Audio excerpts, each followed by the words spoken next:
BeTheTalk, episode 139, featuring Nalini Krishnankutty. Welcome to BeTheTalk. We go behind the talk 7 days a week for tips and techniques to help you change the world. I'm Nathan Eckel, and a talker myself. I'm interviewing others who change the world with their talk. You can too, even if you've never given a talk before. Let's get started with today's show. We are live with Dr. Nalini Krishnankutty. Nalini, are you ready to talk? Yes, I am. Dr. Nalini Krishnankutty is a first-generation immigrant American.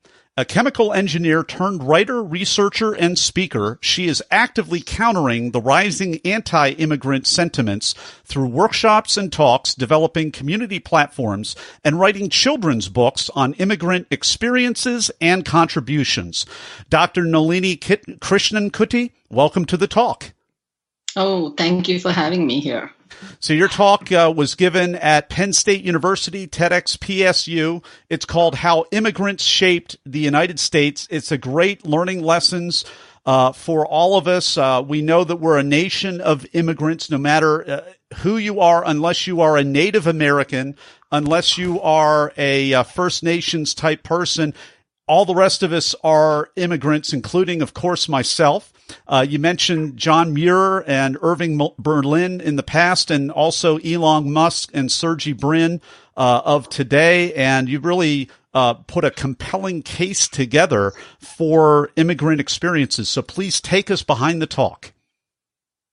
Nathan, these days you turn on the news and it's hard on any given day to not hear the word immigrant, either some change in policy being discussed or some individual stories being told. And so it's our generation, I think, is going to be one that is going to have an impact in terms of changing policy. And I hear people, those who say we are all immigrants, as well as people who are pretty anti-immigrant, all of us, no matter which side of the issue we are on. People usually tend to look at immigrants as somebody coming here, taking things from the United States, achieving the American dream, but very rarely you see the idea that immigrants have come in and they have actually shaped the country and made these contributions. And so for me, I've lived this for the last 30 years in the United States. I came here as a grad student, and a lot of what we are seeing today, I have lived it. It's always been under the surface, but especially after 9/11, things have been accelerating in terms of, anti-immigrant. So my thought was that if I can change these attitudes towards immigrants, if I can, when I say immigrant and people are able to say Yahoo, Google, beer, jeans, and I really wanted to focus on first generation immigrants, those people who and changed their lives, came here, and then had the courage and the energy to transform the country. I'm not even talking about their descendants, because then everybody other than First Nations and Native Americans are descendants of immigrants. But I really am focusing on the contributions of immigrants. And my idea is that we need this fundamental reshaping of attitudes, even as we reshape policy. Well, and I think it's indisputable the amazing work ethic and the amazing innovation that happened, especially, as you mentioned, in the first generation of immigrants. I mean, they're the hardest working, many times work themselves up from the least desirable positions. And it's really the rest of us that have kind of been here in the country for a while. We can look, and it can be a little bit tough, because it's kind of like looking at the most hardworking person at the job and seeing how they outwork everybody else, and just the power of the work ethic to get great results. And so, this Just Talk universe, for this particular interview today, we're not talking about some of the more controversial elements of illegal or even legal immigration. We're just talking about the track record. I think Nalini's talk is all about the unbelievable track record of what immigrants have done, and that really, as immigrants, they have made the American brand. So many of the American experiences that we have, what we're known for, and the brands. If you watch her talk, it's so so immigrant driven, and it's because these are the people that haven't had many times the opportunities. They come to this land of opportunity, United States of America. Some people debate that, but you go to other countries and it's much more of an opportunity still here than anywhere else. So, Nalini, I don't want to put words in your mouth. So please, just comment back that's my rendering and summary of your talk, but feel free to correct me or add anything or put it in your words. Well, I think it's a two-way street, and that two-way street where the immigrants need the United States. They're coming here for some reason. There's this opportunity and things that they get here that they don't get in another place, and they bring something too. And I think it's when you see that 52% of Silicon Valley companies are started by immigrants, or you just look at small 52. businesses, Wow. the numbers of them that are started by immigrants, or the fact that I think from 2000, 40% of our Nobel laureates are immigrants. So the idea that people typically have of immigrants, the United States actually lets in people that they need. And, in a TED Talk, you can't cover everything, but 1/4 of our doctors and surgeons are immigrants, first-generation immigrants. 1/5 of our nurses are first-generation immigrants. We are actually selecting people that we need. And in graduate school right now, 80% of graduate students in electrical engineering, computer science, statistics, economics, in all those fields, 80% are graduates of graduate students are born abroad. If they don't come, because American students are not going to graduate school, these graduate programs will not really have people doing the kind of research we need done. Wow. So I don't think people really realize how much of a two-way street it is. And when you realize the two-way street, then really we'd be actually out on the street welcoming the immigrant, and right now countries around the world are actually competing for these immigrants. All right, so let me see if they play a really important part. Let me see if I can summarize this well. 25% of our physicians, first-generation immigrant. 20% of nurses. So that's a huge swath of the healthcare population. 80, not 18, but 80%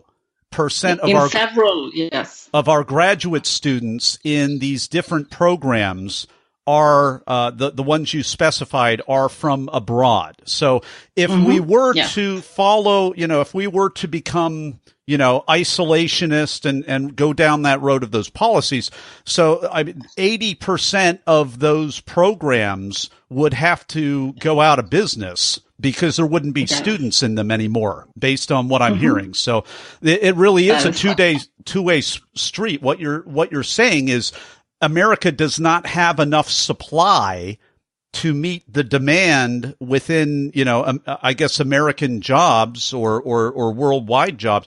There are more spots than America can fill with second generation or beyond people to fill those school positions and those programs at this point. At this point in time, American students, maybe they're getting jobs in industry, or they don't want to do. Then there are not the numbers going to grad school, obviously, because there are other opportunities. Maybe they take jobs up because industry, there's a lot of jobs in those areas, and they're not choosing to go to grad school. So we do need our research done. And so I'm just saying it's a two-way street.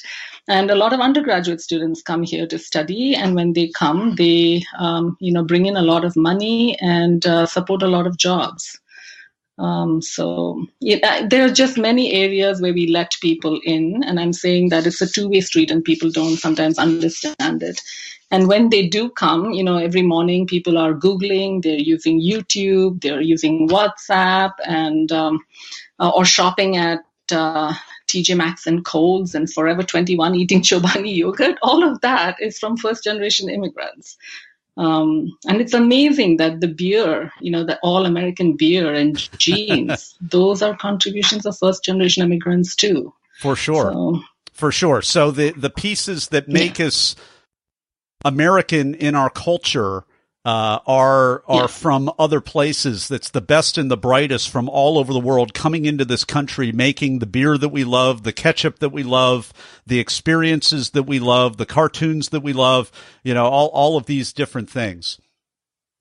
Yes. And what I'm saying is, can you imagine leaving everything that you are familiar with, starting in a new country, and then starting that, Coors or Miller or Anheuser-Busch.